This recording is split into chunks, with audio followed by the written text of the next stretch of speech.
Buonasera da Sicilia 24, questi titoli. Montagna Grande nel Trapanese ancora divorata dalle fiamme. Il rogo, dopo oltre 3 giorni di emergenza, è ripartito con violenza. In azione mezzi aerei e squadre a terra per contenere l'incendio.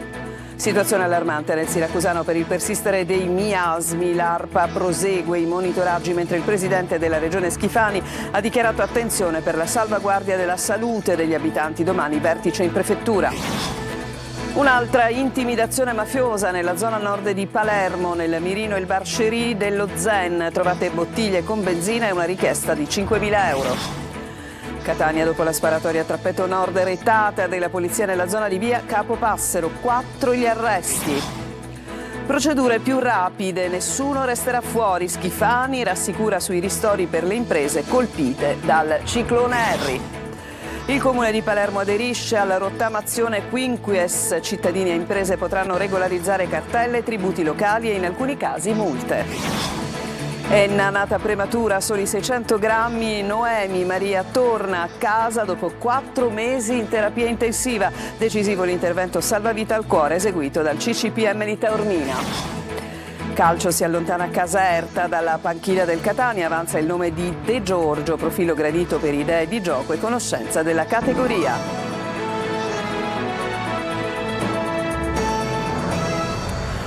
Ben trovati e apriamo il nostro telegiornale con una notizia che riguarda il rinfocolarsi del gravissimo incendio che sta letteralmente devastando nel Trapanese Montagna Grande. 3 Canadair, 3 elicotteri della Forestale, 1 del SAR dell'Aeronautica Militare e a terra uomini e mezzi della Forestale per cercare di contenere l'incendio, per tentare una vera e propria corsa contro il tempo, ma sentiamo. Sono visibili fino a Trapani e anche oltre le colonne di fumo che ancora una volta si alzano da Montagna Grande, da quel che rimane di uno dei polmoni verdi del Trapanese divorato da oltre 3 giorni di fiamme. L'emergenza non è infatti rientrata, sembrava che fosse già tutto distrutto e invece poco prima delle 13 è ripartito il fuoco. L'incendio, ripreso dalle telecamere di SOS Valderice, ha fino ad ora bruciato un'area di 34 km, toccando 4 comuni. Le fiamme hanno ripreso vigore sul bruciato, sui tronchi, ma cosa ancora più grave, sta bruciando anche quella piccola porzione di bosco che era rimasta indenne dal fuoco che in questi 4 giorni ha divorato la montagna. Vista la situazione che si è aggravata nel giro di poche ore, sono arrivati in soccorso 3 Canadair e 3 elicotteri della Forestale e un elicottero dell'Aeronautica Militare di Stanza Birgi che hanno effettuato numerosi lanci di acqua dove il fuoco ha ripreso la sua opera di devastazione. A terra al lavoro ci sono anche squadre della Forestale a supporto con svariati mezzi. Ora veramente c'è da chiedersi cosa non è stato fatto tanto da permettere al fuoco di riprendere in questo modo così violento. Tra residenti infuriati e altri rassegnati, nell'area del petrolchimico siracusano, appunto di Priolo, continuano ad esserci forti odori di idrocarburi. Il presidente della regione al lavoro per tutelare la salute dei cittadini, l'ARPA Sicilia sul posto per i monitoraggi. Intanto domani in prefettura la riunione per definire le misure immediate. Francesco Aloi. E la cosa peggiore è che ormai ci stanno abituando, come le famose finestre di Overton. Le centraline dell'ARPA ne monitorano costantemente la qualità, ma attorno al petrolchimico del siracusano l'aria è sempre più irrespirabile. Noi oramai qua a Priolo siamo quasi abituati. La gente di Priolo Gargallo è stanca, come lo è chi abita negli altri comuni dell'area industriale. Ma è qui che si registrano più disagi. Delle mie compagne sono pure sentite male una mattina, una mia compagna è svenuta, hanno chiamato il pronto soccorso, il 118, c'era chi sanguinava dal naso. C'è chi avverte bruciore agli occhi con tosse e vomito, ma ci sono anche gli effetti ben più gravi.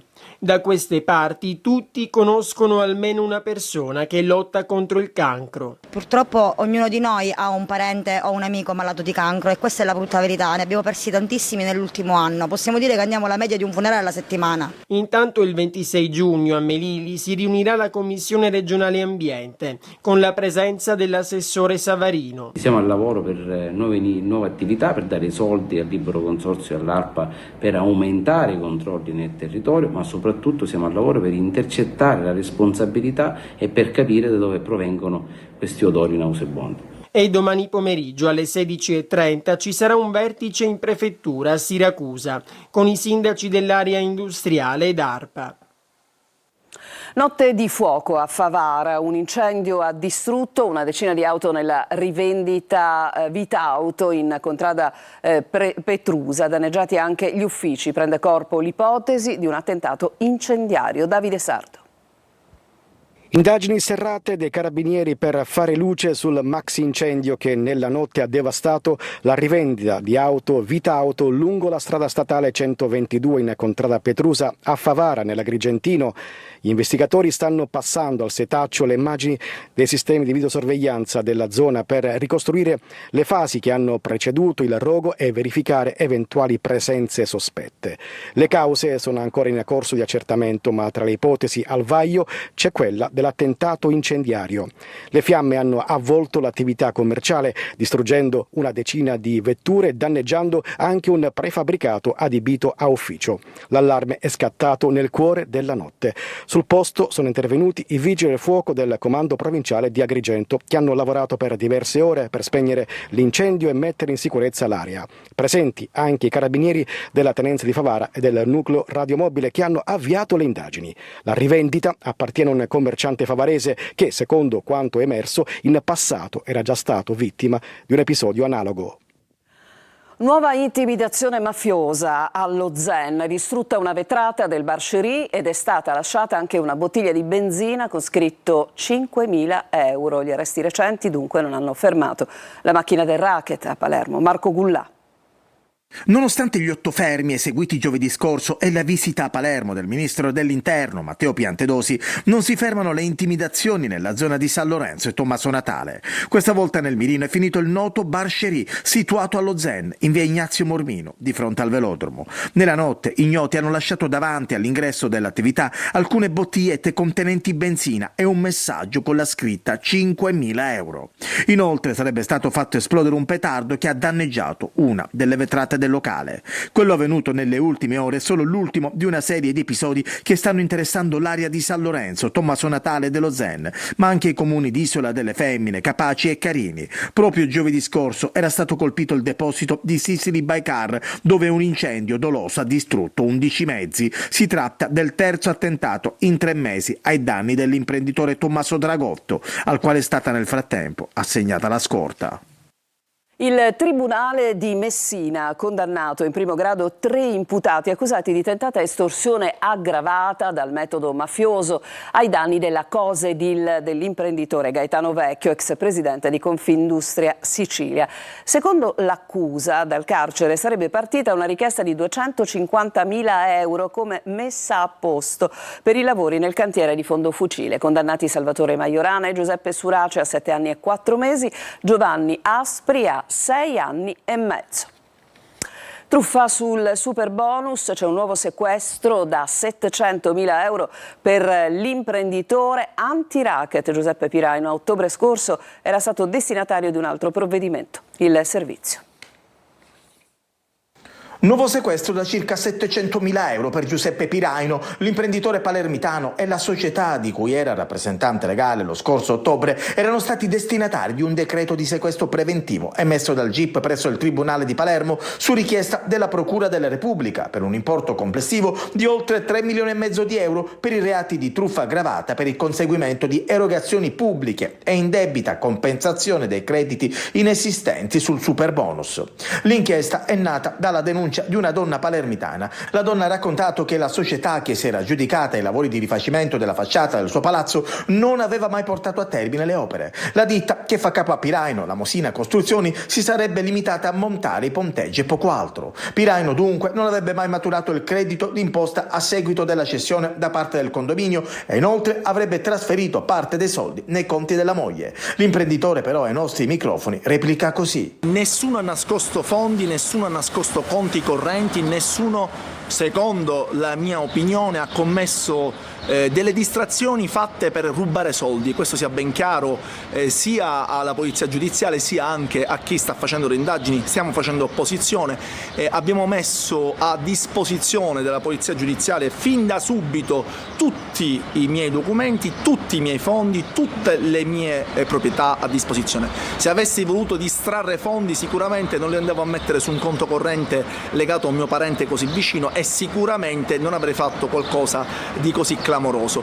Giuseppe Piraino, imprenditore divenuto simbolo della città che si ribella al racket, ha anche fatto arrestare alcuni mafiosi riprendendo con una telecamera nascosta la richiesta di pizzo. Nell'ultimo blitz antimafia, invece, che ha portato all'arresto di Galatolo e altri boss dell'Arenella e Acquasanta, è emerso che molti imprenditori cercavano proprio Cosa Nostra per fare affari e avere protezione. Una notizia: 3 agrigentini, 2 uomini e una donna, sono stati arrestati dai carabinieri in esecuzione di un'ordinanza di custodia cautelare in carcere firmata dal GIP del Tribunale di Agrigento, perché ritenuti responsabili a vario titolo di rapina aggravata, estorsione continuata e furto aggravato, reati commessi per acquistare la droga. Le indagini hanno documentato, tra le altre cose, che un ultra settantenne era in particolar modo diventato il bersaglio delle incursioni notturne dei 3 uomini. In una occasione si erano introdotti con la forza in casa, minacciando di morte e aggredendo fisicamente un uomo per rubargli i soldi. La vittima poi era stato costretto a cambiare comune.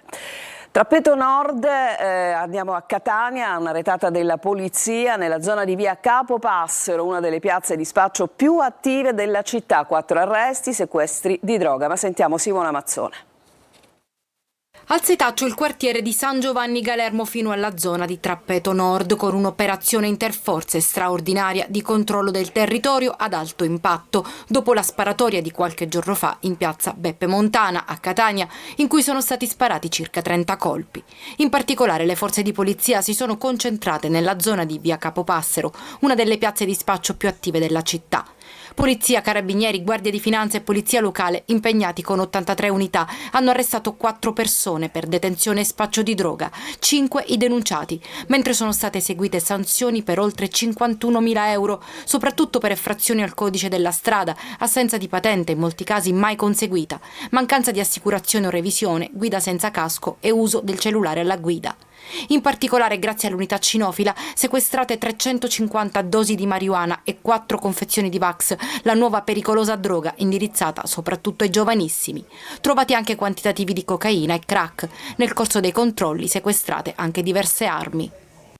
E si è conclusa con l'arresto, la fuga di un 19enne di Licata che nei giorni scorsi era riuscito a sottrarsi a un controllo, abbandonando un marsupio contenente, una pistola calibro 7,65 con matricola a brasa e 2 caricatori pieni di munizioni. Dopo alcuni giorni di irreperibilità, il giovane è stato rintracciato e trasferito nel carcere di Agrigento. Cambiamo argomento, il ciclone Harry, il governatore Schifani rassicura le associazioni dei balneari, nessuno, ha detto, rimarrà fuori dai ristori, la regione farà la sua parte. Tonino De Mano. Sui ristori per il ciclone Harry la regione siciliana farà la sua parte. Le rassicurazioni arrivano direttamente dal governatore Renato Schifani nel corso della call convocata con il presidente dell'Associazione Turistica Balneare Antonio Firullo, il capo di gabinetto Salvatore Sammartano, l'assessore al territorio e ambiente Giussi Savarino e il direttore generale dell'IRFIS Giulio Guagliano per approfondire le criticità segnalate dalle imprese in merito al secondo bando di sostegno destinato alle attività colpite dal ciclone Harry. Altre 40 richieste di ristoro saranno approvate da IRFIS nei prossimi giorni e si aggiungono alle 40 già evase. Nessuno sarà lasciato fuori, ha sottolineato Schifani, confermando la volontà del suo governo di velocizzare e semplificare le procedure di risarcimenti e ristori. Per quanto riguarda il SAL, ovvero lo stato di avanzamento lavori, si conferma che le spese già sostenute a decorrere dalla data dell'evento calamitoso del gennaio scorso saranno rimborsate alla firma del contratto con il primo acconto. Nel corso dell'incontro è stata affrontata anche la questione legata alla certificazione prefettizia antimafia.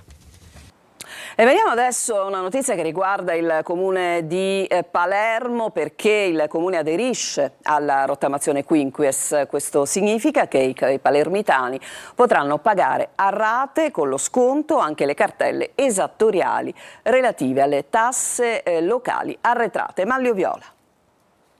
I palermitani potranno rottamare anche le cartelle relative a tasse e tributi locali e, quando ricorrono le condizioni di legge, anche le multe. Il Consiglio Comunale di Palermo ha infatti approvato la delibera che consentirà al Comune di aderire alla rottamazione quinquies. Questa misura offrirà ai cittadini e alle imprese la possibilità di regolarizzare la propria posizione debitoria nei confronti dell'amministrazione attraverso condizioni agevolate, come previsto dalla normativa nazionale vigente. Toccherà adesso agli uffici avviare le procedure su disposizione della Giunta, che subito dopo emanerà il regolamento comunale e i tempi di attuazione. Si tratta di una opportunità per i palermitani, che potranno regolarizzare appunto la posizione, ma anche per l'amministrazione comunale, che potrà fare cassa, cosa particolarmente importante per un comune sottoposto a piano di rientro. Pioggia di commenti positivi alla scelta, ma intanto l'assessore al bilancio del comune, Brigida Laimo, annuncia che il Consiglio Comunale sbarcherà presto anche un altro provvedimento che introduce la definizione agevolata anche sulle tasse locali. Di fatto nascerà così il dialogo diretto fra cittadino e amministrazione, che avvisa e tenta di risolvere il contenzioso prima che la tassa dimenticata o evasa diventi una cartella esattoriale. Ci fermiamo, c'è una pausa, torniamo tra poco per raccontarvi del piccolo miracolo che riguarda una bimba nata prematura di soli 600 grammi, salva grazie a un'operazione importantissima al CCPM. Torniamo tra poco.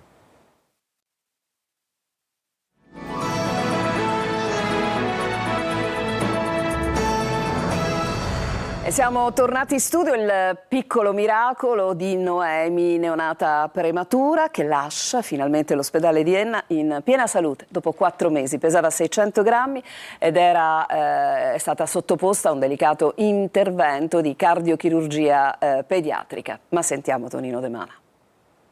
È nata prematura e pesava appena 600 grammi. Per questo motivo Noemi Maria ha trascorso i suoi primi 4 mesi di vita tra medici ed infermieri che hanno seguito passo passo ogni suo movimento. Il miracolo adesso è servito, così la piccola, nata il 20 febbraio scorso, ha finalmente lasciato l'unità di terapia intensiva neonatale dell'Umberto I di Enna. Dopo un percorso che l'ASP di Enna ha definito non semplice, Noemi Maria pesa adesso 2,7 kg e gode di buona salute. Negli scorsi mesi era stata sottoposta con successo ad un delicato intervento con la chiusura del dotto di Botallo, eseguito dall'equipe del Centro Cardiologico Pediatrico del Mediterraneo dell'ospedale San Vincenzo di Taormina. Soddisfatta la direzione dell'unità di terapia intensiva neonatale di Enna, che ha parlato di piccolo miracolo che dà senso al lavoro di medici e personale sanitario. Dopo le dimissioni, Noemi Maria verrà seguita dall'ambulatorio neurologico specializzato dell'Umberto I di Enna.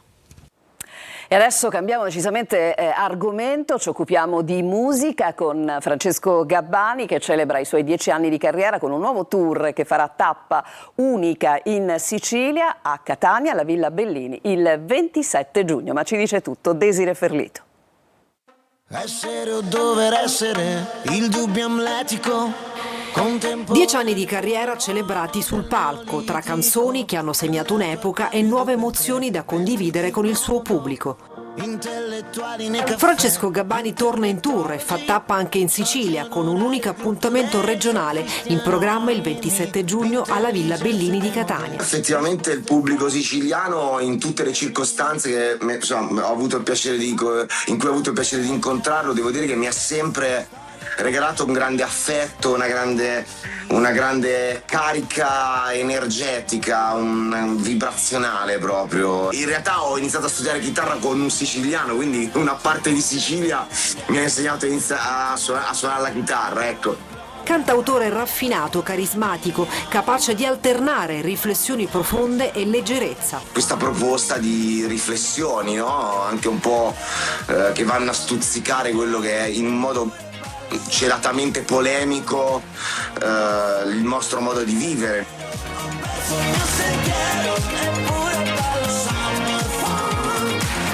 Un concerto che promette energia, coinvolgimento e quella capacità tipica di Gabbani di raccontare il presente con ironia, sensibilità e profondità. Ci fermiamo ancora subito dopo il calcio con il Catania, perché ancora l'allenatore è un punto di domanda.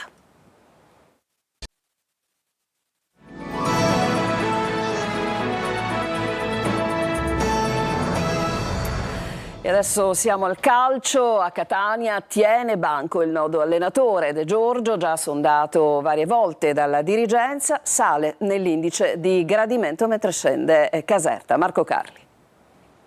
Il nodo allenatore è il tema in casa Catania. I tempi con Caserta sono diventati lunghi e quindi il candidato numero 1 fino a qualche tempo fa è sceso nelle gerarchie. L'accordo economico, inteso nella sua modalità fra fisso e variabile e nelle possibilità di separare le strade in futuro, è difficile da trovare. Difficile per non dire impossibile al momento, poi le strade del calcio restano infinite. A proposito di Caserta, a Empoli stanno valutando se tenerlo, ma intanto incontrano altri allenatori, fra cui quello che adesso è indicato come il favorito per la panchina del Catania, cioè De Giorgio, che porterebbe un calcio diverso, più propositivo e offensivo e con scelte tecniche, appunto tattiche, da condividere in toto con la società.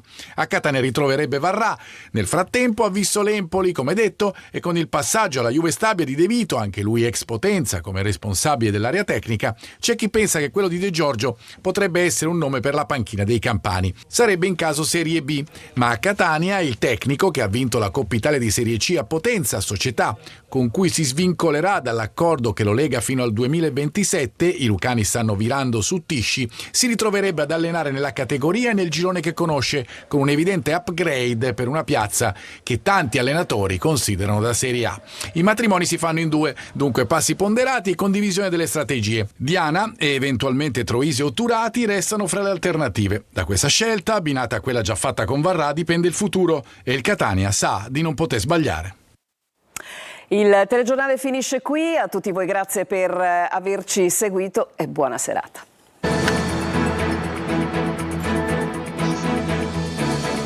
Entra nel mondo dell'informazione con l'app Sicilia Web. Resta sempre aggiornato con le news e le live in diretta.